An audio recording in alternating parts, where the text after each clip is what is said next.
Good afternoon. Uh, Today,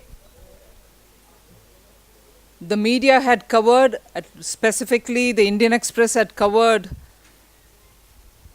about a news about a former CBI director, Dr. A.P. Mukherjee, and his just released book, Unknown Facets of Rajiv Gandhi, Jyoti Basu, and Indrajit Gupta. Every book release is important, especially when it talks about issues related to politics, decision making, and so on. But this particular book, coming as it does from the former CBI director, who was very close by his own confession, who was very close and held the trust of Sri Rajiv Gandhi, who was very close to him, was close also to former Home Minister Indrajit Gupta ji, has come out with very important revelations about how monies which were obtained through kickbacks have been possibly diverted towards political activities. As the principal opposition party, it is important for us to raise this issue, which, as all of you all know, dominated the political discourse in the middle and late 80s and even into the middle 90s. Particularly in reference to Bofors, the very, very tenuous distinction that the Congress wanted to maintain and kept maintaining, the difference between what is a commission, which is unlawful, and the kickback, and trying to keep themselves away from any wrongful practice. They went on saying there were no kickbacks taken, no commissions taken.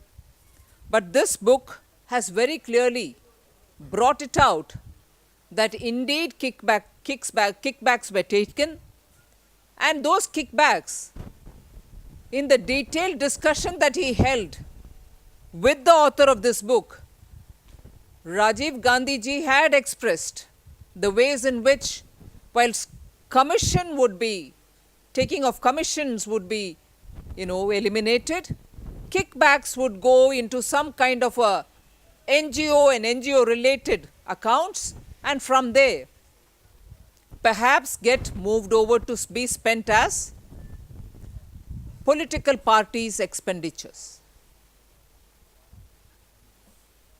All of us are aware at that time when Sri Rajiv Gandhi had come into politics, he spoke the language which sounds very similar to me with that which is being spoken by Sri Rahul Gandhi today. I'm going to change the power dynamics within my party.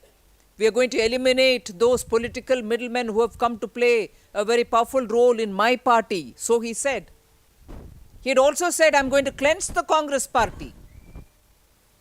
But this revelation shows, and what we question today of the Congress party, the commercial middlemen were removed. Did it get replaced by political middlemen? Did political cadre members get into the places which were being removed by commercial middlemen? No commissions, all right. But kickbacks went into some accounts, and the suggestion and the blueprint which is being explained by the author in this book is that they were directed towards some kind of an NGO account, and from there pulled back into political expenditure of a particular political party. We are all aware that today the discussions in the public domain are largely on political parties and their funding. Political parties and funding is the key issue, particularly in the context of all that is happening in the last few days. You heard how political parties and their funds, well within the country or coming from outside the country, are all debatable issues.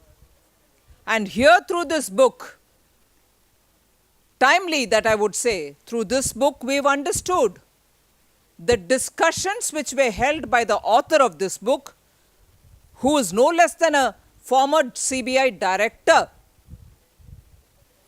with the former Prime Minister Sri Rajiv Gandhi about how his intentions were, rightly, to cut down on big ticket corruption, to cut down on big deals and commissions. But what happened to the kickbacks? The probable blueprint which has been exposed in this book says that the kickbacks would move to some kind of an NGO account and from there come back to be helpful for the party's not so pleasant expenditures. This is a quotation in the book, I am not saying it. So the Congress party's financial muscle, I am certainly distributing a press release on this, is laid bare in this book. The financial muscle of the Congress party as it prevailed then has been very clearly laid bare in this book. Now we hear the same kind of language being spoken by the vice president of the party and his followers. I am certainly not using not so comfortable expression as henchmen, but I will certainly use his followers, are trying to also explain to us that he is the messiah of good politics. Would he care to answer the questions which this book is raising?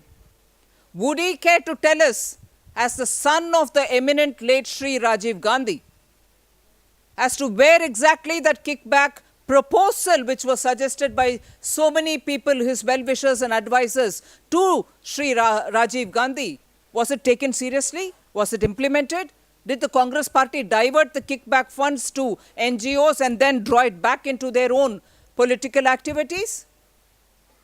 This day and in this decade, when we were ruled by the Congress-led UPA, when repeatedly we are hearing complaints and we from the BJP have alleged the ruling party, one after the other, big ticket corruption and also big ticket defense deals, Augusta Westland is still being investigated by the media. 2G, the licenses have been cancelled but monies have been created. Benefits have been accruing to some people, we do not know who they are. You found that in Italy, people who have received the kickback money, the details of which have all been arrested. But in India, where the kickbacks reached, we do not know who the families are, who the people are who received it. So, in this context, and in the context of political parties and their funding, which is a big critical issue of discussion today, the BJP would like to ask Sri Rahul Gandhi, do you want to carry on with the same politics without answering questions which this book has raised? Actually, this book has raised a lot of questions about kickbacks, the monies, money trail, and the suggested advice which was given to Sri Rajiv Gandhi that those monies could come back to be used as political expenditure. Would the Congress party, Srimati Sonia Gandhi, Rahul Gandhi, and all the political advisors around them who create a buzz about their movements tell us where these monies went? Was this proposal accepted? And if Rahul Gandhi is really talking the same language as his respected father, Sri Rajiv Gandhi, would he care to answer the questions which are being raised in this book? And with all the new corruption which has come to them today, on which even today the Prime Minister refuses to answer, tell us where the monies are going. Is the same blueprint and strategy being adopted by the Congress party even now? So the Bofors and issues related to Bofors, the kickbacks received by the Bofors deal, by whoever in the Congress party, have all come back to the center stage of Indian politics. And come back to the center stage of Indian politics just before a critical election. So the Congress party has certainly got a lot of things to answer. We expect them to answer rather than stall as always. Thank you. This is all that I had to say.